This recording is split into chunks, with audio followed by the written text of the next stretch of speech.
Some news from Palestine.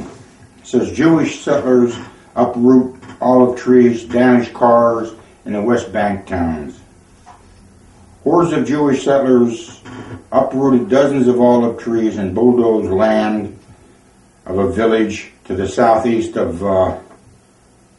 Dacorum before dawn on Monday to pave a road for their nearby illegal settlement.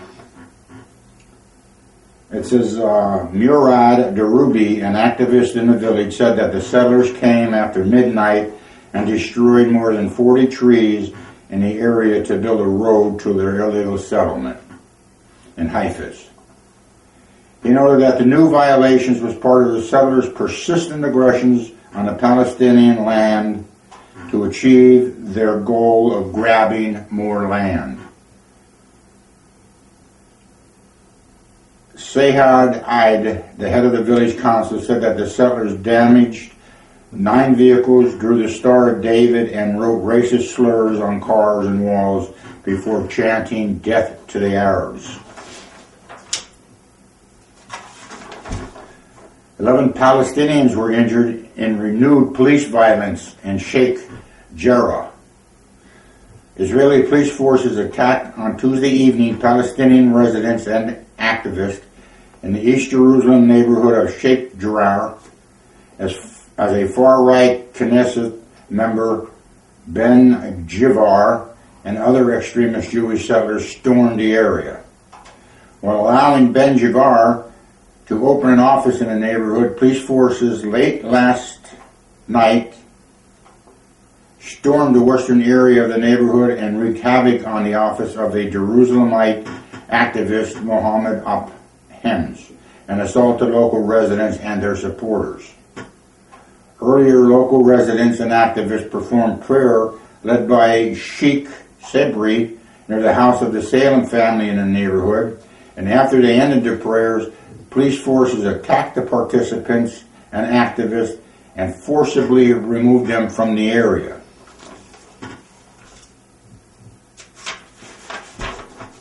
The Israeli lawmaker plans to reopen an offices in Sheikh Jarrah. Israeli far-right lawmaker Ben Jivar plans to reopen an office in Sheikh Jarrah neighborhood in occupied, and that's the key word, occupied, East Jerusalem, in a move likely to cause tension amid evictions of Palestinians from an area. Yiddish Abernoth newspaper says Ben Gar wants to set up an office again in Sheikh Jarrah to support the Jews living in the neighborhood. These are illegal neighborhoods.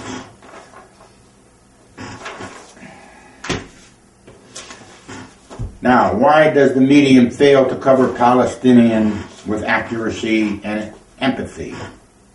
A powerful Israeli lobby and the fear of being accused of anti-Semitism harms coverage, say the experts.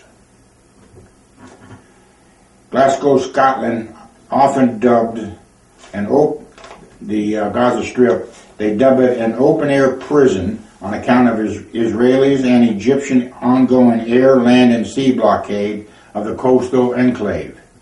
Gaza is, according to Amnesty International and several other rights groups, on the brink of a humanitarian disaster. But the mainstream media does not. They fail to succeed in telling Palestine's contemporary story with accuracy and empathy. Al Jazeera interviewed 3 of the panelists before the event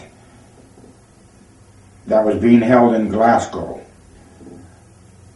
which was hosted by the Balfour Project, a campaign group created by British citizens to raise awareness over Britain's record in Palestine before and during the Mandate. You always come under the particular pressure with reporting on the events in Israel and Palestine because there is an intense and concerted Israeli media lobby. And that includes a very intense Israeli political lobby working at every single level, which there always was and there will always will be, and they make no secret about it. Everyone is terrified of putting a foot wrong and being accused of being an anti-Semitic, that they don't even ask the necessary questions.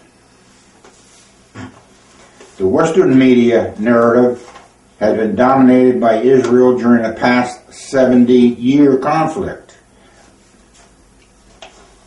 According to Ian Baruch, a former Israeli ambassador to South Africa, Israel has brilliantly successful in offering a narrative to Western Hemisphere that was embraced with little or no objective judgment, said Baruch, who resigned from the Foreign Service in 2011 because he felt he could no longer represent the Israeli government policy.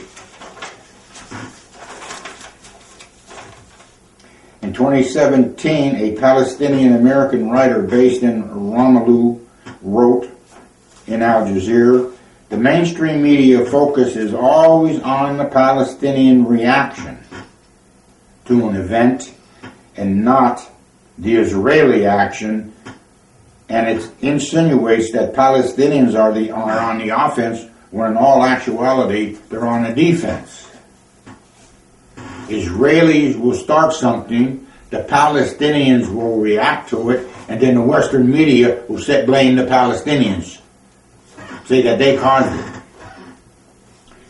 History has been allowed, and even recent history has been allowed, to disappear into the swamp. And everyone is terrified of putting a foot wrong and being accused of being anti-Semitic, that they dare not even ask the necessary questions. As several critics of Israel government policy find themselves accused of anti-Jewish racism, Baruch, the former Israeli ambassador to South Africa, said the debate needed to move past conflating these two notions. Even criticizing Zionism as an inspirational movement that created Israel is not anti-Semitic, he said. The anti-Semitism charge is just a ploy to pull down criticism of Israel. We know that, and I don't understand this country.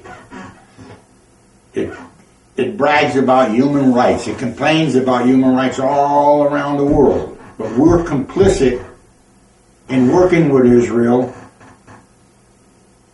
to bring these Palestinians under control for Israel.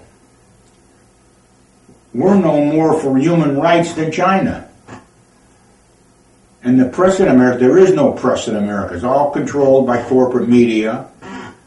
They don't have investigative reporters. They got somebody online or in their office that goes online to Yahoo, Twitter, Facebook. That's how they get their news. I read Yahoo 5 in the morning, and at 8 o'clock in the morning, CNN's reporting the same thing I just read. So we know there's no journalism in this country. It's a joke. And Americans, the working class of this country, better smarten up. You have no First Amendment rights. When it comes to Israel in America, you do not have free speech. So start paying attention. Go to world magazines and look up Palestinian news, and you'll see who's doing all the problems. Thank you.